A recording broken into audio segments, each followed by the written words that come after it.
We learn from elders. We learn from survival. We learned from each other. For trans guys.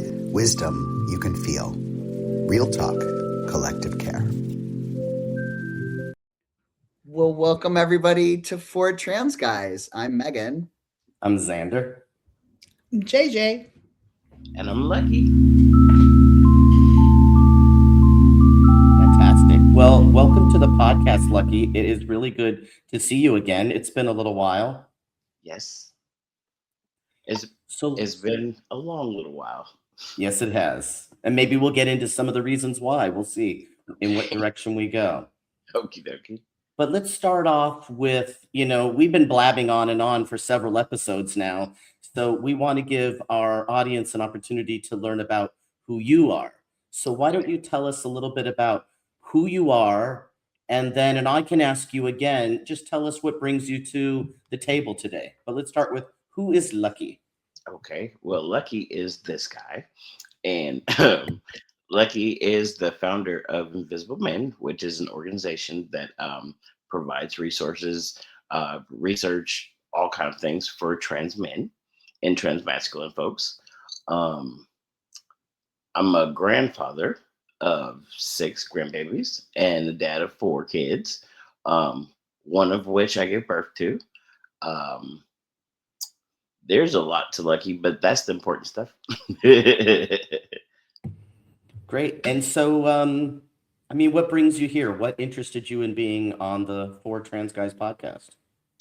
Y'all really just visibility, just to make sure that we're here and people see us and people know that we exist and we're here.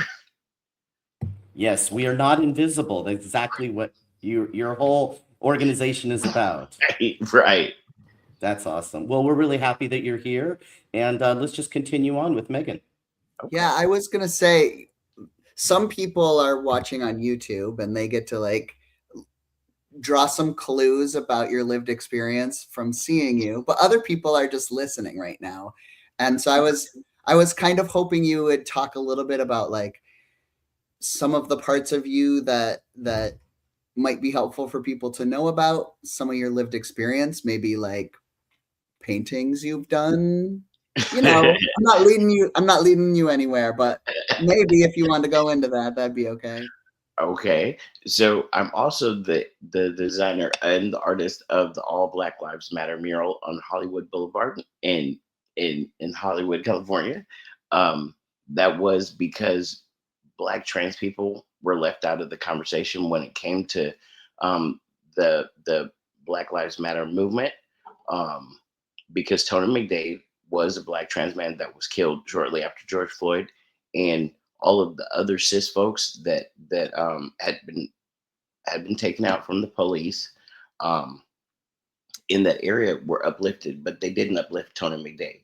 And as a Black trans man myself, knowing what this world feels like as a Black trans man, and him not being uplifted, because the whole situation was terrible, but him not being uplifted in the ways that everyone else was uplifted was the part that fueled that. And so that's why the ALL, the all in the All Black Lives Matter, is in trans colors, and it was intentionally all Black Lives Matter, not just the cis straight ones.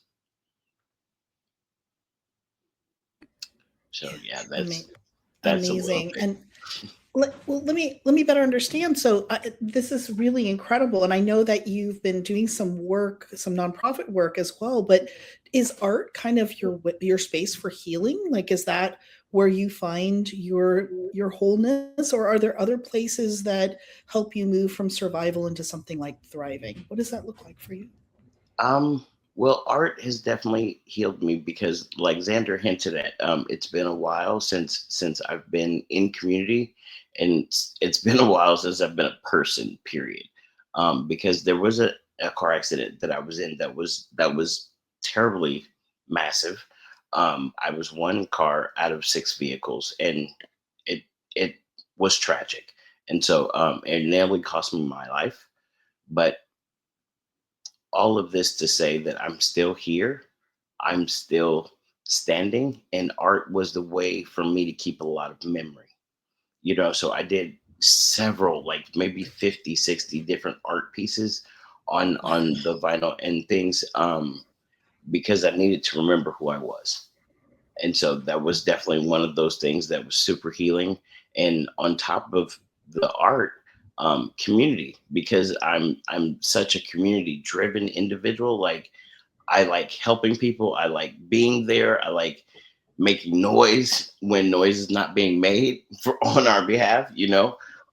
So all of those things are important to me, and being back in community, and community being the help that I needed when they showed up, it was like, this is great, because of all the things that I was trying to help do, was like building community and building chosen family for not only me, but everyone that was in my organization. Like, we have 65 plus what we call legacies. And we call them legacies for two reasons. Like, you're leaving a legacy by telling your story, but you are a legacy because it's a non-binary term. So anybody can be a legacy. You know what I'm saying? So this is why we call them legacies. But it was the legacy family that helped me get back here with y'all. Because I had to relearn how to speak, relearn how to walk, and think and be a person and people and everything. So, like, I'm super appreciative of community in that way. Absolutely. Well, I'm not sure if we ever talked about it, Lucky, but I had a similar experience with a traumatic brain injury, but I was a Mhm. child, right? Mhm. And so I can't even imagine what it's like to have to go through all of that relearning as an adult. It's one thing Right, to do it as an 8-year-old child, but to do it as an adult. So I'm right. I'm so happy that you were able to get all of the recovery services that you got. But I wanted to circle back around, because we're going to talk a little bit about community, right? Because you said community is what brought you back, and you talked about how they showed up, and I thought maybe you could give us some examples of how they showed up, and maybe also some ways that the work that you're doing with Invisible Trans Men, how you show up for community, how you're building community. If we can maybe touch on both of those. Yeah, so I will start with the first. And Xander, since you asked the question, I'm gonna put you out there a little bit. So Xander was part of community that called and checked on me, that sent me messages, hey, you doing okay? And then, like, it was the ways that the folks that were closest to me would come get me and take me out on adventures, get me out of the house, and just get me back to see the world.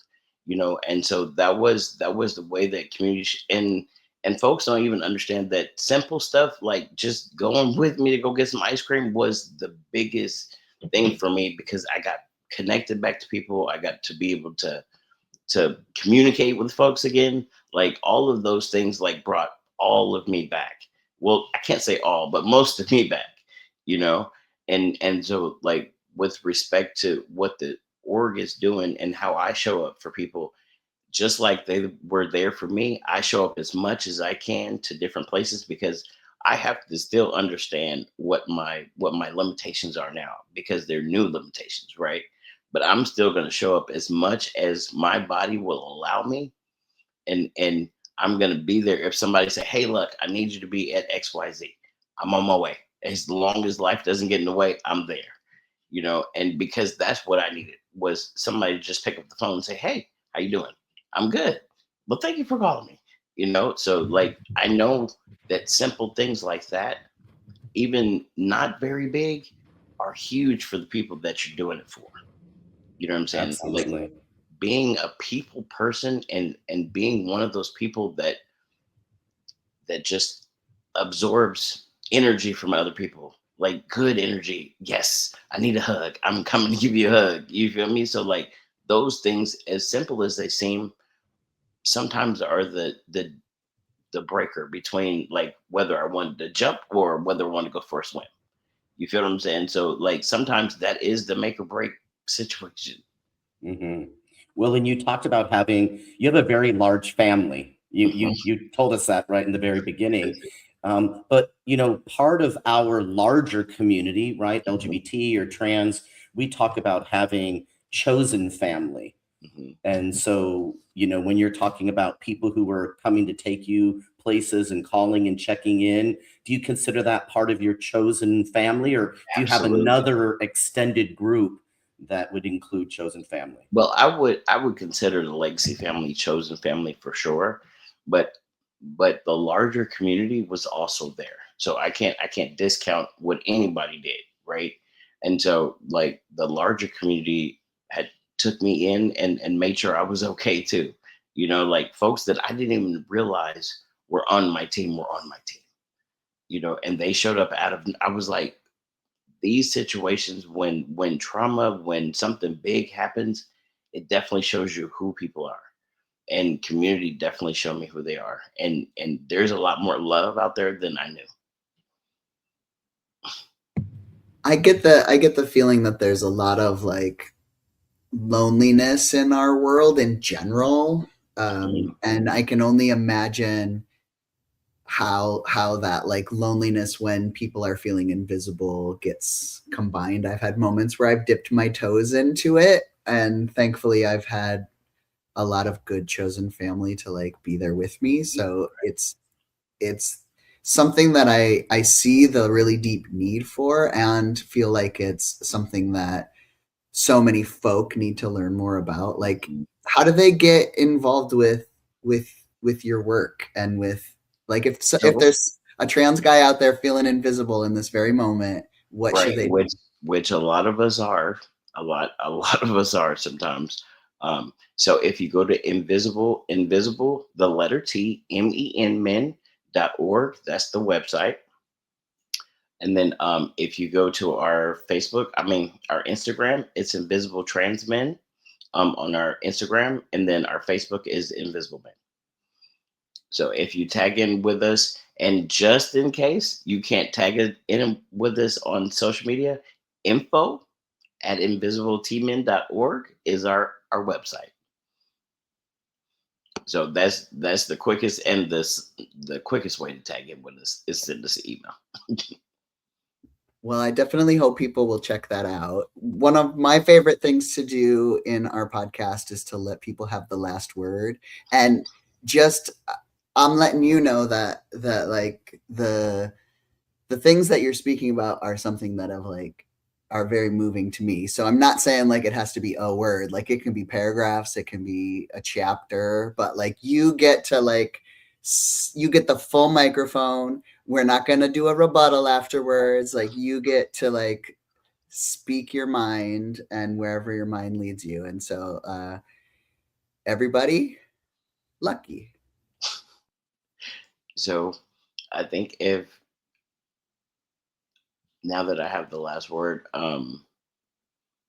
see people, see people for the people they are, not for gender, not for color. And to anyone that's a trans guy that's out there watching, I would say we see you. You're not invisible, and come find us. We'll help you out. We got you back some kind of way, even as small as a hug. We got you.